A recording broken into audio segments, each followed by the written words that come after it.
குழந்தையை தூக்கி சென்ற பெண்ணின் கழுத்திலிருந்து தங்கச் சங்கிலியை பறித்துக் கொண்டு ஓடிய மர்ம நபர்.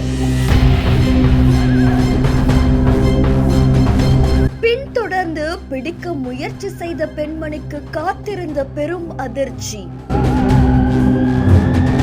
மத்திய பிரதேஷ் மாநிலத்துல ஒரு பெண் தன்னுடைய குழந்தையை தூக்கிட்டு நடந்து போயிட்டு இருக்காங்க. அப்ப காலை நேரம் அப்படின்றதுனால அவங்க அந்த குழந்தைய பள்ளிக்கூடத்துல விட போயிருந்தாங்க அப்படின்னு சொல்லப்படுது.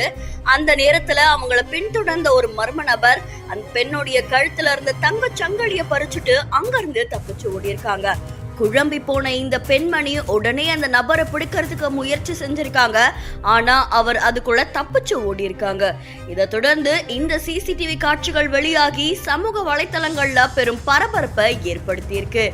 இந்த நிலையில காவல்துறை கிட்ட கொடுக்கப்பட்ட புகாரின் அடிப்படையில காவல்துறையினர் விசாரணையை மேற்கொண்டிருக்காங்க.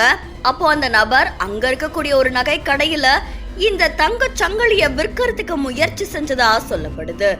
இந்த நிலையில காவல்துறையினர் அந்த தங்கச் சங்கிலியையும் அந்த மர்ம நபரையும் கையோட பிடிச்சிருக்காங்க. இதை தொடர்ந்து விசாரணை மேற்கொண்டு வரதாவும், இந்த நிலையில பெண்மணி கிட்ட இருந்த ஒரு நபர் காலை வேளையில தங்கச் சங்கிலிய பறிச்சுட்டு ஓட முயற்சி பண்ண சம்பவம் பெரும் பரபரப்பையும் அதிர்ச்சியையும் ஏற்படுத்தியிருக்கு. இந்த செய்தி தொடர்பான உங்களுடைய கருத்துக்களை நம்மளுடைய பிஹைண்ட் நியூஸ்ல பதிவு செய்யுங்க. மேலும் செய்திகளுக்கு ஃபாலோ பண்ணுங்க.